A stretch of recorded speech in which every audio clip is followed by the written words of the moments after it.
base coat the entire coil with Stegadon Scale Green.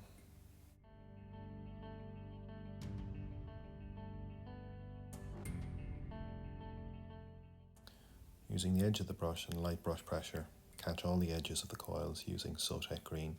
Try to avoid any brush strokes across the coils, as this might drop paint down into the recesses.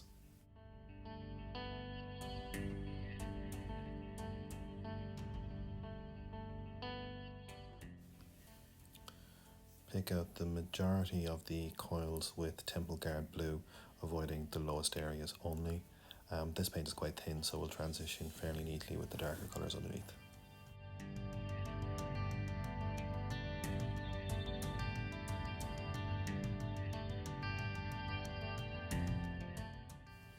Pick out the corners of the coil with thinned down blue horror.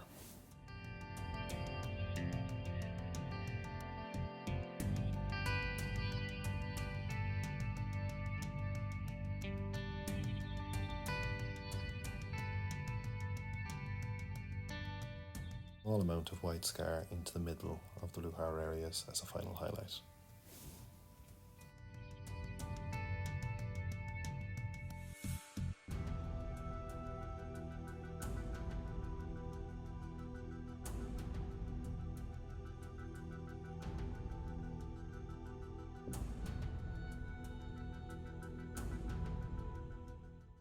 Paint the entire coils, this time with Caliban Green.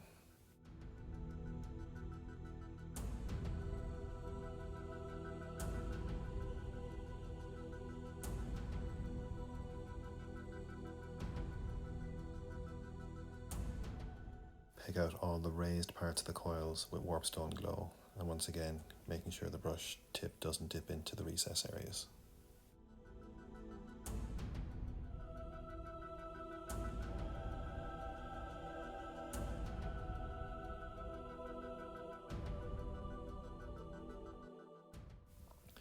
Pick out the corners of the coil with Moot Green on both sides, leaving the lower parts and the very middle on top in the darker Warpstone Glow.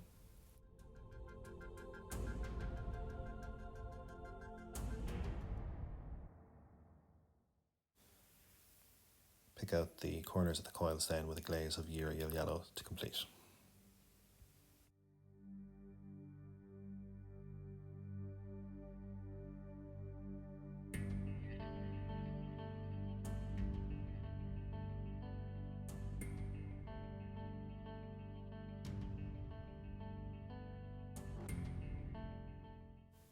For the red plasma glow, start with a base coat of Khorne Red, again over the entirety of the coil.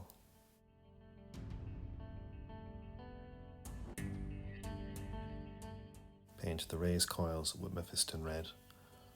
This colour isn't all that different from Khorne Red, so you might save time by skipping straight on to the next colour, but this allows for a solid foundation for the brighter colours to follow.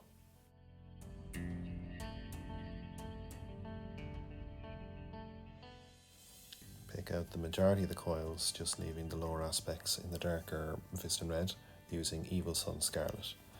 Evil Sunz Scarlet is quite a thin paint, so this will probably take up multiple layers.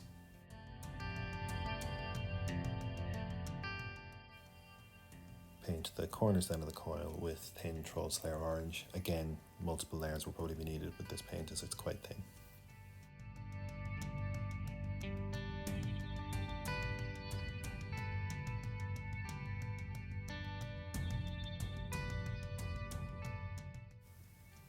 Paint a small amount of Yriel Yellow in the centre of the orange areas to complete the effect.